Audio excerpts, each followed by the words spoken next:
Bonjour, c'est Dominique. Alors, je commence aujourd'hui une série de tutos pour un petit album conventionnel avec 3 pages qui tournent. Bon, juste les pages qui tournent normales, alors pas des folios ou des choses comme ça. Pour débutants. Alors, ici, j'ai la collection Unicorns and Rainbows de DCWV. Alors, j'avais déjà fait la démonstration des papiers qui sont vraiment très jolis. Je fais juste un rappel rapide de ce qu'ils sont. Alors, ce sont des papiers imprimés des deux côtés, comme vous pouvez voir. Et puis, ils sont 30 par 30. Alors, voilà. Ce que j'ai fait, c'est que j'ai pris toutes les feuilles. Parce que là, moi, je vais faire plus qu'un projet. Alors, j'ai retiré les feuilles des cartes et bordures qui sont très, très précieuses. Parce que vu que... Ah ben là, non. Habituellement, il y a comme un autre imprimé derrière. Je me dis, vu que je pourrais être... peut-être mélanger si jamais j'arrive avec un autre papier. S'il y avait un autre papier derrière, que je les utiliserais par erreur. Mais je pense pas que ça pourrait être une erreur, parce que je vois bien que c'est l'arrière simplement des cartes. Tout simplement. Alors je les mets de côté. J'ai mis de côté aussi les autres pour un autre projet, pour être certaine de ne pas les utiliser.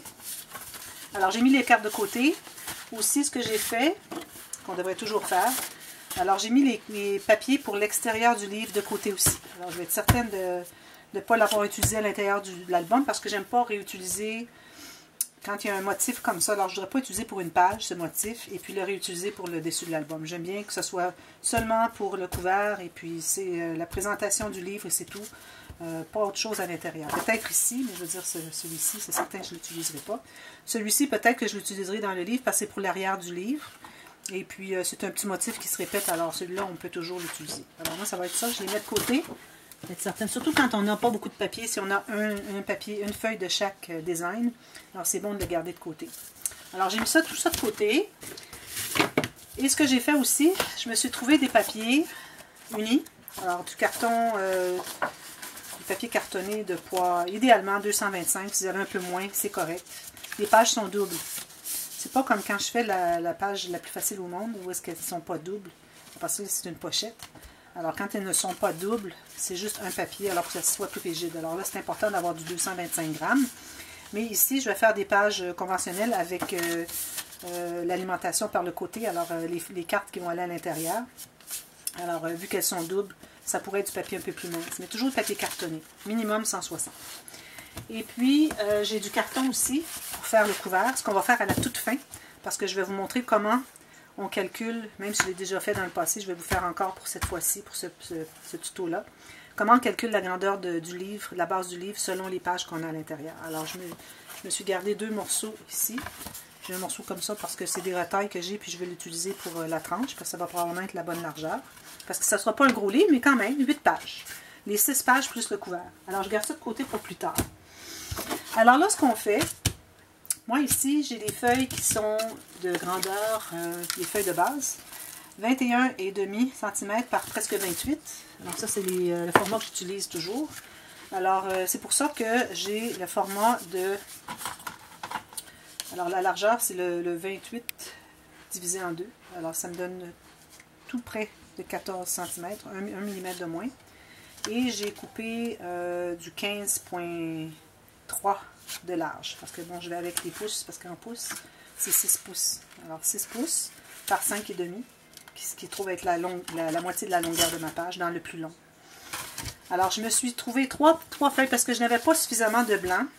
Alors je m'étais dit, si je pourrais en manquer, j'aime autant tout de suite commencer dès le début avec 3 couleurs, et puis les répartir de façon songée, au lieu de commencer avec du blanc, puis là éventuellement j'en ai plus, je dois continuer avec une autre couleur, ça fait un petit peu bizarre que tout à coup les pages changent de couleur. Alors moi j'ai décidé que j'aurais 3 pages de couleurs différentes. Alors j'ai coupé ces morceaux et j'ai tout simplement tracé une ligne au centre. Alors ça se trouve à me faire exactement, comme j'ai dit, 14 moins 1 mm environ. Et puis ici j'ai 15,3 cm. 14 moins 1 mm, c'était 14 cm moins 1 mm. Alors j'ai mis 3 morceaux. Ensuite, je me suis taillé une petite bande, les mêmes couleurs. Alors, je vais vous dire la grandeur. Alors, c'est 3 cm, ça peut être 2,5, pas d'importance, par la largeur de vos pages, exactement la largeur de vos pages. Vous tracez une ligne, alors la largeur de là vis-à-vis le pli. Alors, On a un pli ici. Alors, j'ai mesuré la largeur de ce côté-là, qui se trouve être la largeur des pages. Alors, je vais tout de suite faire mes flèches. Vous allez pouvoir mieux comprendre quand je parle de largeur et de hauteur, parce que les flèches, c'est comme ceci. Voilà. Et de toute façon, il faut les faire, les flèches, éventuellement. Alors, je vais monter en état tout de suite. Alors, voilà. Alors, ce qui va arriver, c'est que ces petites bandes de papier, on trace une ligne de pliure au centre. Je vais biseauter un tout petit peu, jusqu'à peu près au coin, pas tout à fait. Vous voyez, j'ai laissé ici environ 1 à 2 mm maximum. Alors, ce que vous pouvez faire, si vous n'êtes pas habitué, une fois que vous allez savoir plier, vous allez commencer. Alors, vous allez placer votre ciseau environ, pas tout à fait au coin. Et vous allez couper un petit angle. Pas trop d'angle. Alors, on ne va pas aller comme ça, là, juste un petit peu. Pourquoi est-ce qu'on fait ça? C'est que quand je vais coller ça ici, je ne voudrais pas voir la ligne et la ligne ici. Parce que ça va être couvert de papier imprimé après. Alors moi, si j'arrive avec mon papier imprimé, supposons que mon papier imprimé arrive ici, vous voyez, on ne voit à peu près rien. Si je ne l'avais pas biseauté, ça se rendrait au côté. Je mets ça, on voit la marque. Alors moi, c'est ce qu'on doit faire, c'est ce qui est l'idéal à faire. Alors je vais plier la troisième. Alors je vais faire comme ceci, à partir d'environ 1 mm du coin. Je vais laisser un petit peu parce que sinon, si on va tout à fait au coin, si on fait un peu trop court, on arrive pour coller, ça fait un petit trou. Parce qu'on n'est pas tout à fait rendu. Alors en laissant 1 mm, c'est l'idéal. Alors ça, c'est nouveau que je faisais ça. Bon, j'ai pas mes colles. J'ai pas ma colle. Alors vous allez coller ces 3 morceaux. Vous allez les coller à la base de vos pages, tout simplement, comme ceci. Et vous collez à l'extérieur.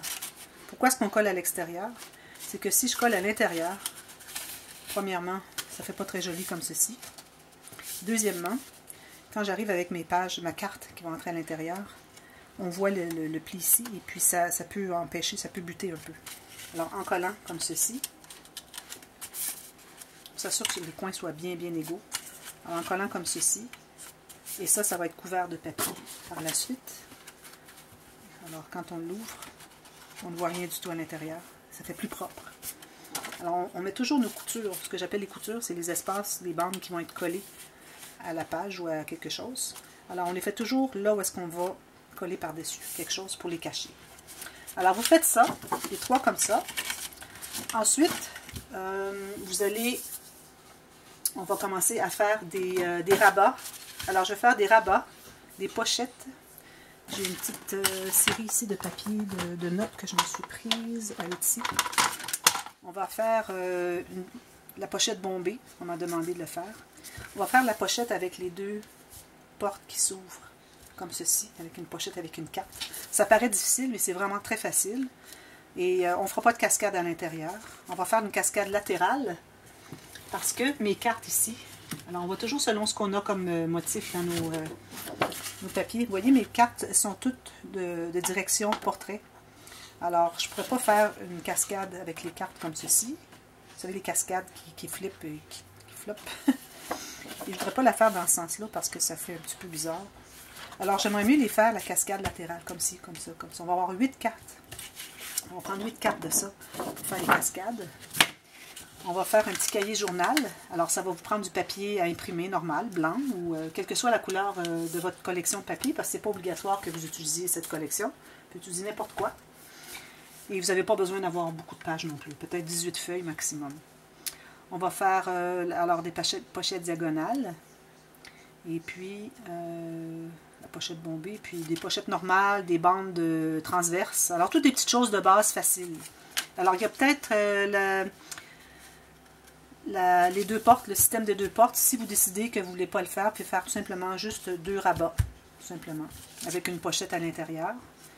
Alors, si parfois vous voyez qu'il y a des techniques qui sont trop difficiles, vous pouvez toujours les remplacer par quelque chose qui a à peu près la même épaisseur. Alors, 2 rabats, ça fait la même épaisseur.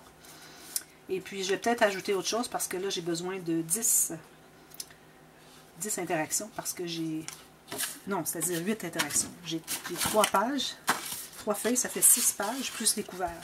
Alors, si j'en ai que 5, il m'en manque 3. Alors, je vous reviendrai avec les 3 autres. Alors, allez chercher votre matériel et on prépare ces choses-là. On va coller nos bandes. Je vais en garder une pour coller dans la prochaine, le prochain tuto. Juste une pour vous faire la démonstration, mais je vais avoir fait les deux autres parce que je n'ai pas apporté ma colle avec moi. Et puis, on va commencer à faire des interactions dessus. Alors, je vous reviens. Préparez vos choses et puis on continue. Merci. À plus tard.